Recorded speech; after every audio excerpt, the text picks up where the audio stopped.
Ladies and gentlemen, our next panel on stage will be transitioning innovations from lab to market. Please welcome to the stage panelists Steve Mollenkopf, France Cordova, and Steve Schwarzman, along with moderator Yael Taku.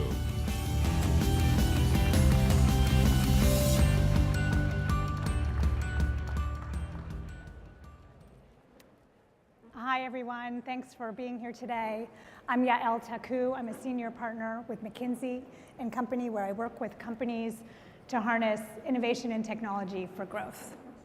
I'm very excited to be here today to talk about the journey from lab to market. And I have an extraordinary panel here to help me with that. Collectively, they wear multiple hats, from private firm, investor, academia, government. Before I introduce them, I want to start with some observable facts, 3 of them, that collectively may be telling us a story. So first, simple fact, R&D spending is going up globally across public and private sectors. Second, this increased R&D is increasingly concentrated in the hands of fewer and fewer global firms. So our research shows that the top 10% of global firms have nearly doubled their R&D and intangible investment spend over the past 20 years.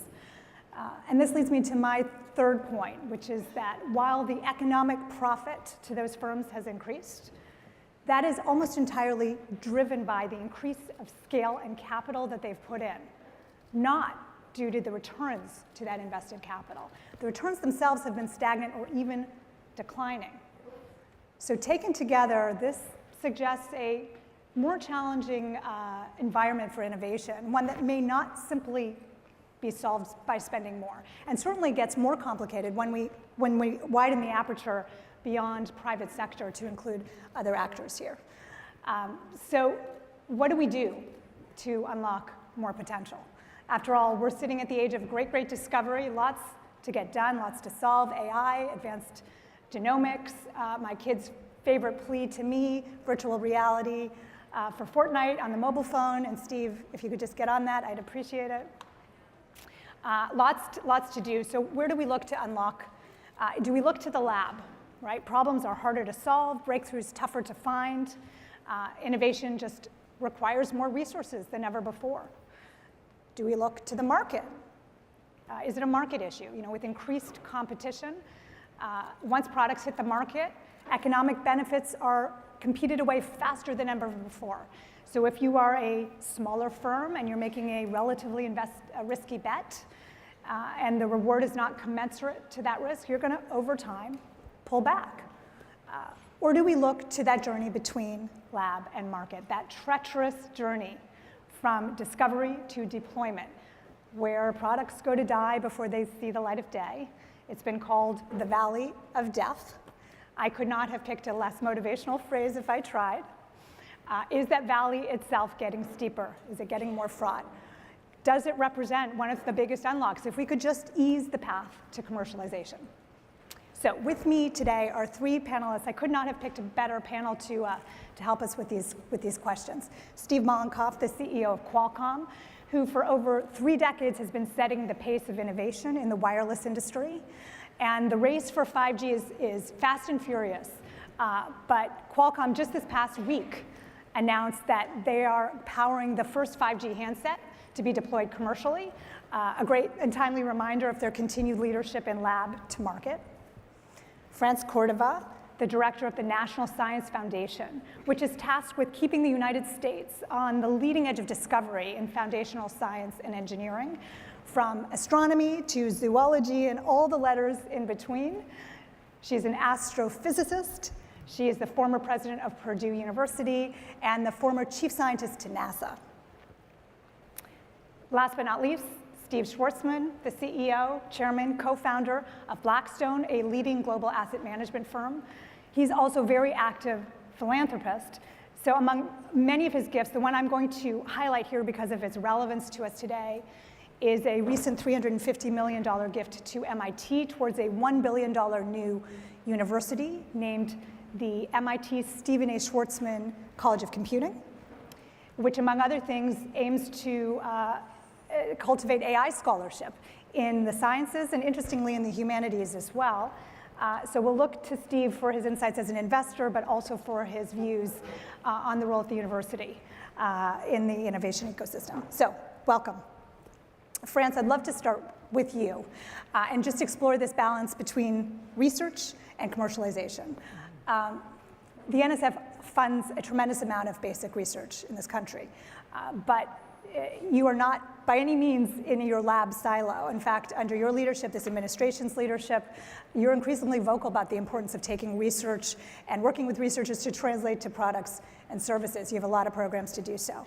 Can you talk about whether the US has struck the right balance between investing in basic research on one hand and deployment and market application on the other?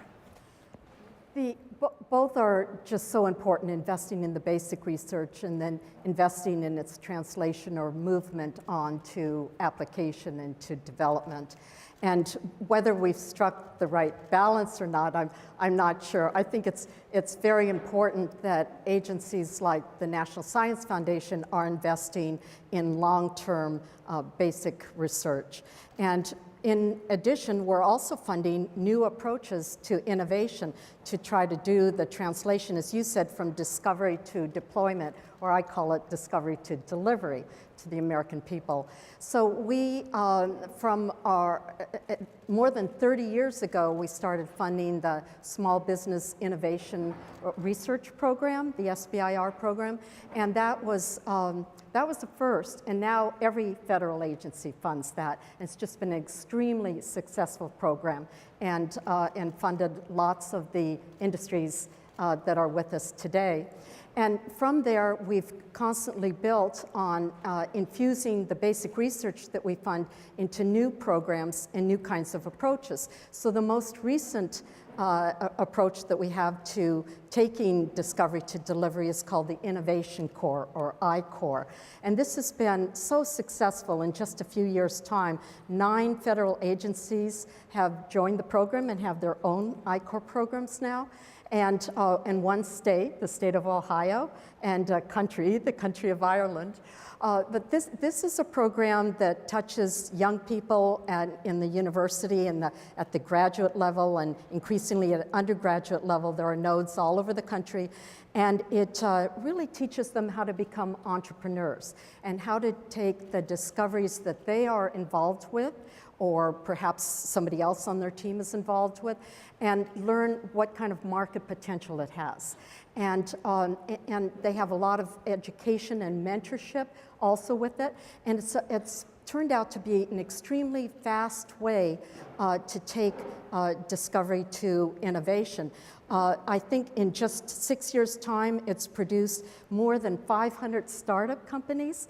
And also, it's not just about the startups, it's about the people who didn't waste their time because they realized when they did the market research on their invention that it wasn't going to go anyplace, so they better turn to something else. So we look at the whole spectrum from the long-term investment in the basic research, but also focused on what can be short-term deliverables and how to achieve innovative new ways of actually making that translation happen much faster. And France, as I understand it, you gave Steve his first paycheck, yes. so to speak. So in other words, one of the NSF's first programs, right, was to fund NSF, and this is a little bit of what happens when you grow up. So it's a terrific poster child, right? 1985, Qualcomm was in our first round of SBIR funded programs, and you did good. Wow. Happy graduation. That was a little bit before my time, but yes, I'm very thankful that it happened. So let me take you back there, actually. Not all the way back there, but in the days of CDMA, yep.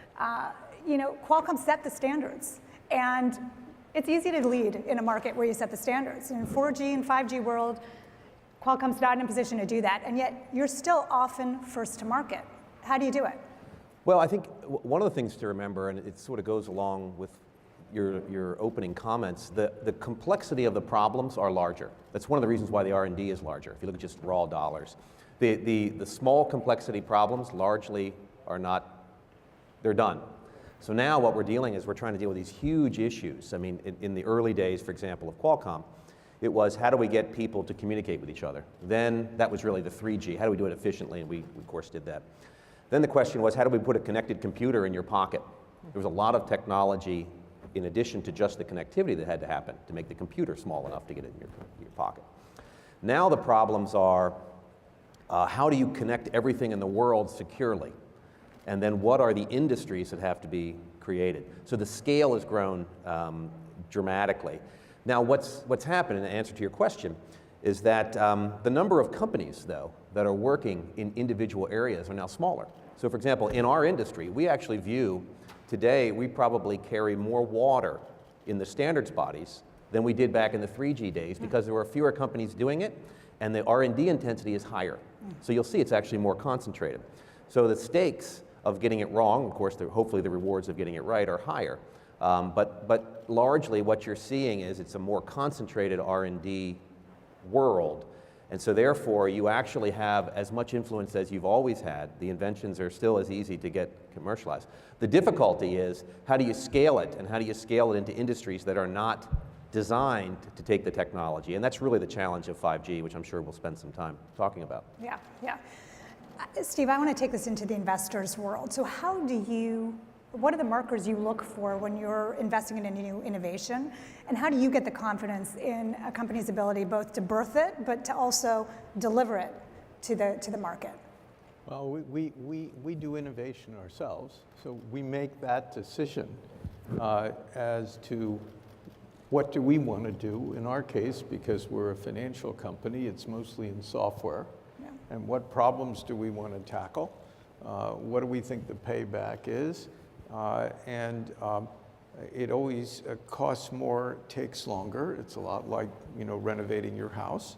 And what we've learned that a terrific model for that type of investing is to bring it pretty far along to where it's basically working, and then go to customers, people who compete with us in this case, and sell them an interest in it, helps them become a large customer, but we basically turn it into a company. And then as we expand it, what would have been just an expense for us to develop something becomes a profit center. And that model we've done sort of repeatedly. You've done okay. And it's pretty neat. We get the best technology in our industry.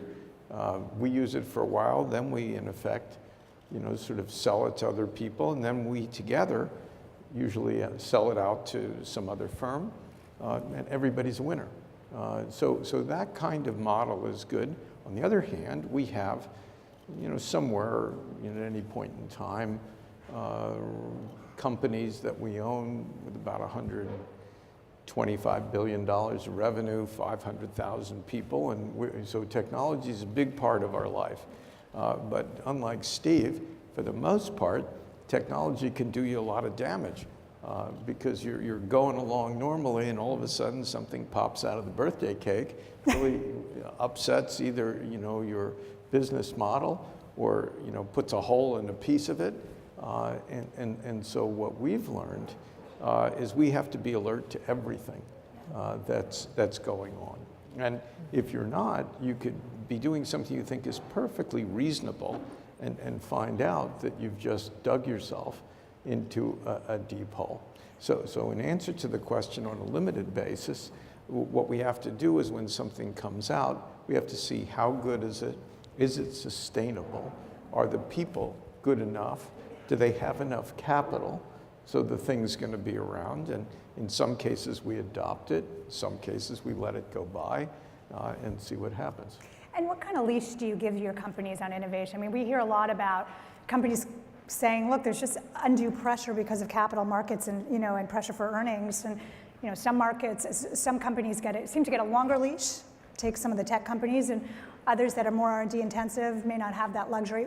How do you talk to your companies, and what's your philosophy on that? I know I must seem very old-fashioned on this stuff, but if you have something you think's a terrific opportunity, you should just pursue it. And if it's not, don't. And pursue it as long as you have to, as long as you have a giant-sized market and you think you have something special. Because when you win in that game, you really win big. Steve, can you take that medicine? So if you see something special, just do it? Yeah, we You're have a the same. public company. Actually, it's very similar.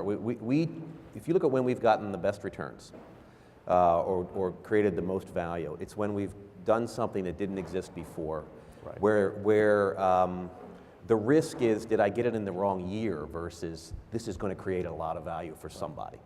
And that's why you tend to see, for us, for example, we're always focused on what is the next big generational change in wireless, because we bet on the technology change, we don't bet on the particular market structure, for example.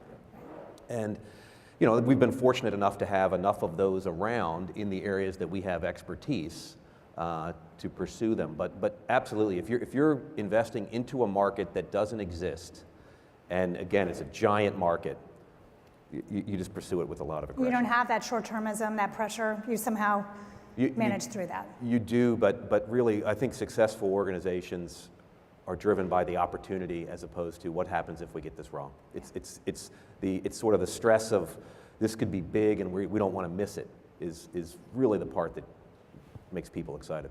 And I would argue that the reason why you have those opportunities to look at and decide is because we invest in very smart people and take risks on their ideas. Yeah. And I mean, look at 3D additive, 3D printing additive manufacturing. NSF funded the very first grant on that. Yeah. When everybody just said, this is crazy stuff. And it started out as mathematical modeling and then putting the layers on and everything. And then it's grown into its various forms and developed into small companies and then larger companies and all.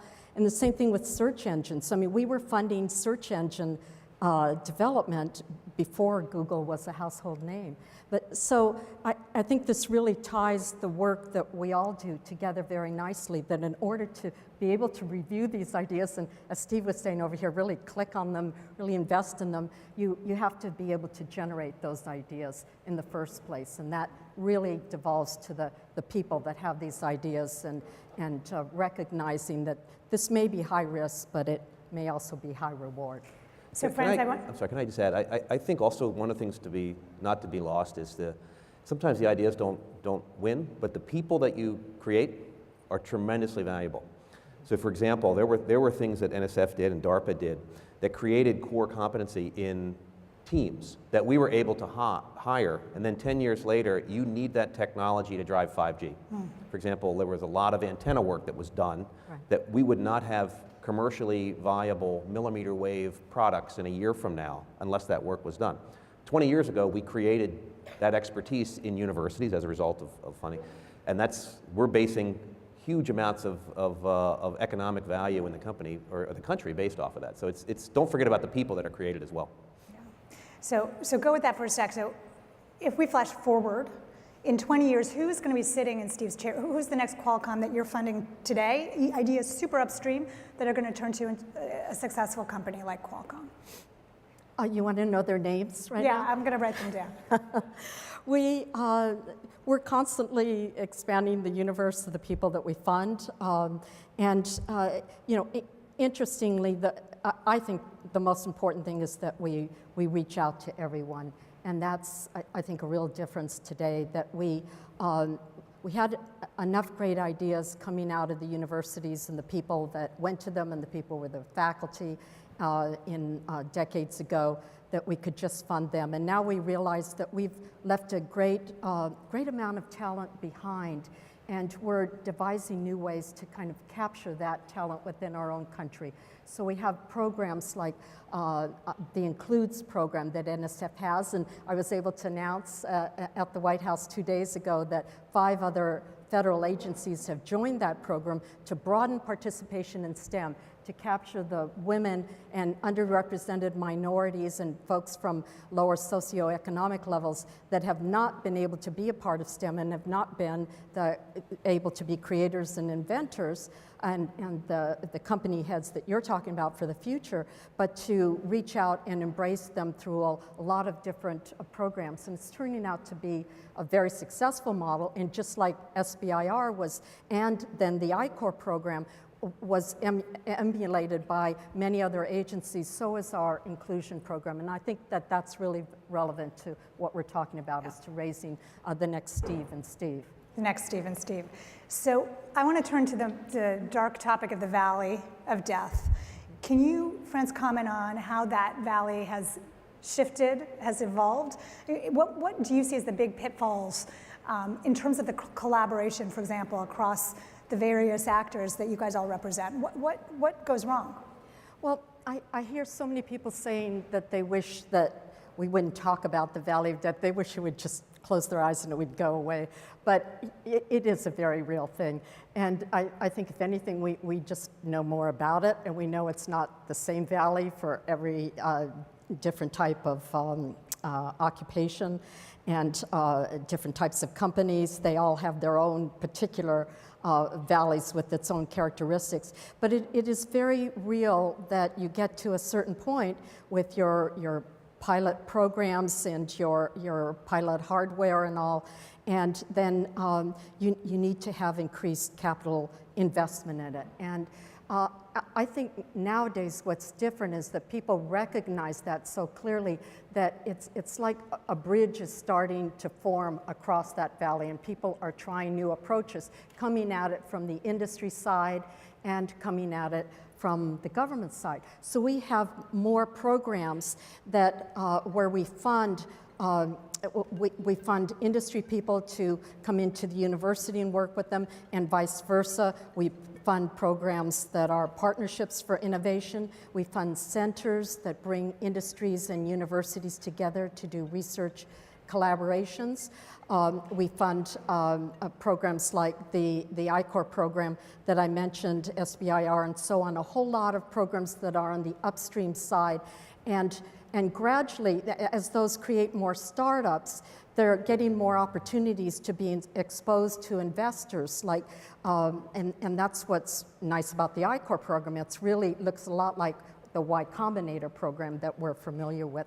And so investors are realizing that that's where they can come and perhaps, help some over that valley of death. Yeah. Recently, I was at UT Austin to give a talk on a new kind of program we have called Convergence Accelerators, which is a program to accelerate research on the future of work and on harnessing the data revolution by bringing together groups of faculty and student investigators from all over the country to work in very focused tracks on a very rapid time scale to bring discovery to delivery. And I was treated to a visit with one of our engineering research centers there, which does work on microelectronics for energy usage. And they insist that they have found a way to cross the Valley of Death through scaling and making their little devices, just making thousands, millions of them, so that that's how they envision crossing this Valley of Death. So I think that we're putting a lot more energy coming at it from both sides of the valley, creating a lot more programs, and I'm very optimistic that we are making gains. But yeah, optimism? Well, it sounded mixed optimism, and I'm in an industry where things move very quickly. I mean, you may have noticed the stock market's been doing it this week.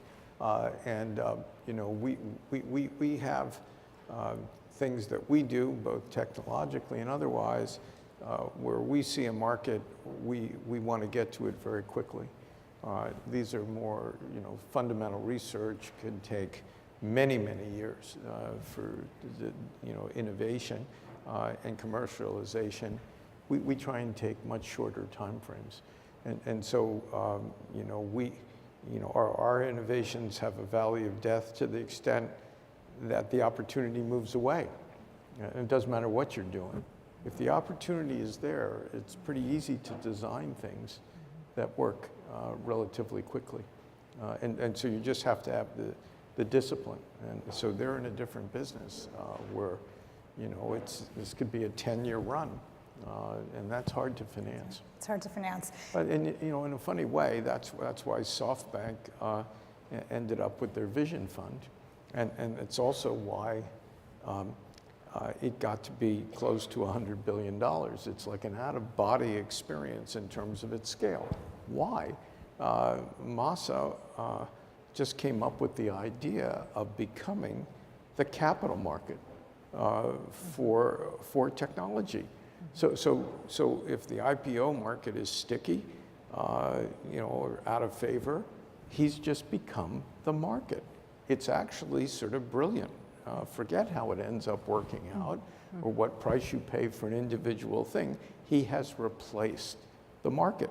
And the private market has fed him, even though it's quite lumpy, with 2 sovereign funds, has fed him the money to be the market. So if anybody's got a problem and he thinks it's good, he can just go in, take the next bite, the bite after, and all of this is sort of based around an Amazon model where that company was run for, 15, 20 years without a profit. I don't know from companies without a profit. And it was accepted.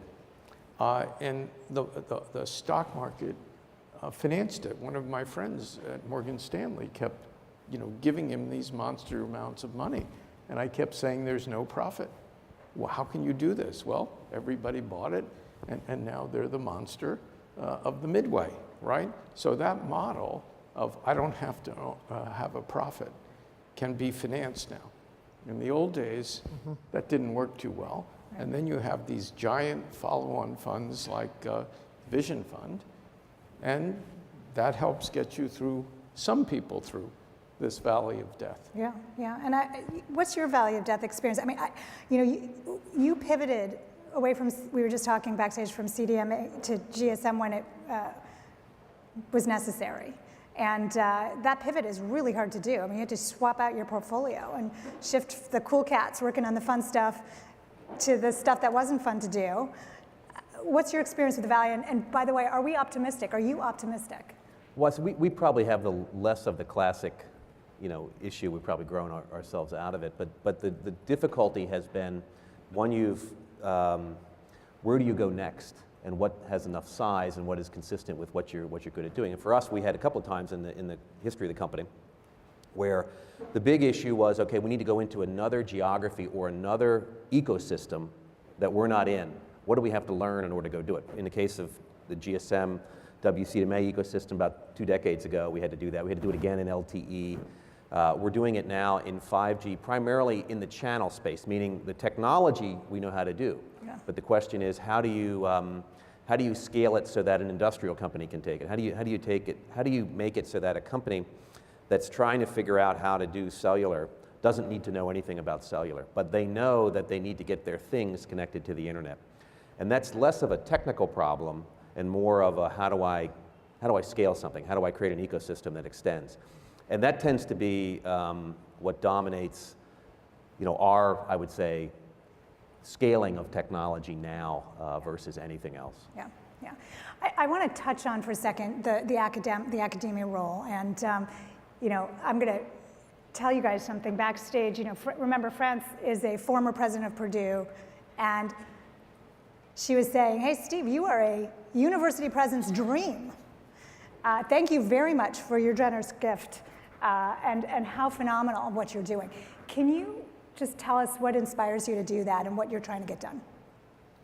Yeah, I'm not a technologist. I'm just sort of a generally educated social science person, and I live in the real world, and I see what's going on. I'm on the board of a graduate school in China called the Tsinghua School of Economic and Management, and on that board we have a number of really remarkable people from the tech world. We have Jack Ma from Alibaba, and Robin Li from Baidu, and Pony Ma from Tencent, and Mark Zuckerberg from Facebook, and Tim Cook from Apple. So, at least at the last meeting, we had 5 of the 10 biggest market cap companies in the world on this little board. And, I was on a bus ride with Jack 3 years ago, and he started talking about AI. I never heard of AI.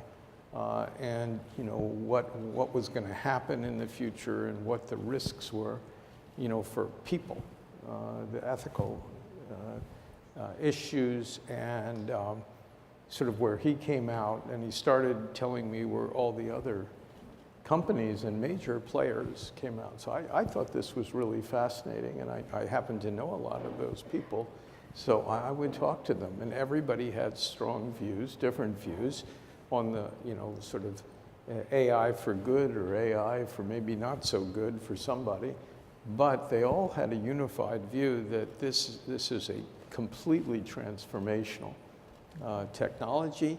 And if you put quantum, I don't know whether it's on top of it or alongside it or with it, that you have an application that is the killer app for not just my generation, which will disappear at some time, but this is like it Yeah. for the future. And I started looking at that, and then by accident, because I have this program called Schwarzman Scholars, like the Rhodes Scholars, but we take kids to Tsinghua, I ended up meeting all these university presidents, one of which was Raphael Rafe at MIT, and we started talking, and we became friendly, and I said, U.S. seems to me, based on all my trips to China, I go there a lot, U.S. is really falling behind on a relative basis from wherever they were 5 years ago. And money is pouring in. And, I started meeting heads of some other countries, and whether they're Canada or France, everybody thinks they're doing something. And, I sort of looked at this and said, whatever lead we think we have, we're going to start having it being eaten into. And so I was talking to Raphael about it, and he had some ideas and what to do, and I didn't think they were that compelling, so we went back to the Skunk Works, and he came out and he said, what do you think if I doubled my faculty in artificial intelligence and quantum, and we connected it with all the other parts of the university, so we'd be the only AI-enabled university. And I said, that sounds pretty neat to me. That sounds good. You're in. I'm in. I said, so then, you'd be in a really advantageous position. He said, well, that isn't the point. I said, so what's the point? Commercially, you just want to own it and keep it. He said, no, in the knowledge production business, what you want is to spread it around. You want to produce more knowledge. And I said, so you're talking about an arms race with the other universities, because if you double, I'll spare you the names of the head-to-head competitors. They're double, and then knowledge will start doubling, and that'll happen in the developed world for sure, US principally, but other places. He said, yeah, that's what'll happen. So I said, well, so the missing piece then is US government piece. And US government's doing fine, but compared to some other governments, absolute dollars are, wherever we are being eaten into, we need like a major, sort of Sputnik response, a moonshot. And I said, we should do that. So I looked at this as not just a charitable gift to just one institution. I looked at this as something that can create, real change in the United States, a very big, ambitious thing. And, you asked me backstage, I guess you did, like, why did you do this? And what did you think? That's what my wife said. What are you doing? And, because I'm not a technologist and I didn't go to MIT. So let me ask you, because you teed up this question of both intended and unintended consequences, and I've flipped to the audience questions, and literally the first three are basically about this. Let me ask this question. At what point in the innovation cycle do we think about the unintended consequences? So do we wait to, questions of applications and commercial uses, and then leave the lab for unfettered innovation? Or do we need to bring those considerations into the lab itself? I'd like to answer that first, and then you have some smart people do it. Okay. I think the things that can go wrong with this technology, if you will, for the average person are potentially very big. And you can't let this genie just get out of the, the magic lamp. And I think you have to innovate back pretty far and educate people who are doing this kind of work to be thinking about things. And I think you need standards so that things just don't, once it's out, things are really tough to control. Yeah. So that's sort of my view on this. Yeah. Yeah. Yeah, France? no, I agree that you have to start early, and universities are, by the way, just great investment, Steve, just absolutely super, and it is a long-term investment. So, I know you just said you were used to short-term investments and getting return, but I think there's a whole pipeline right here, the investment all the way to this is going to really last. We do long-term ones too. Yeah. So having students from the get-go be understanding the consequences of the technologies that they're interested in and having a dialogue around that is something that is really good. And a lot of universities actually have infrastructure ways of doing that. They incorporate classes, curriculum into their technology centers. I visited one at Arizona State University, a biodesign center, where they actually require every student that is in the design center to take a course that's related to the social and ethical implications of this.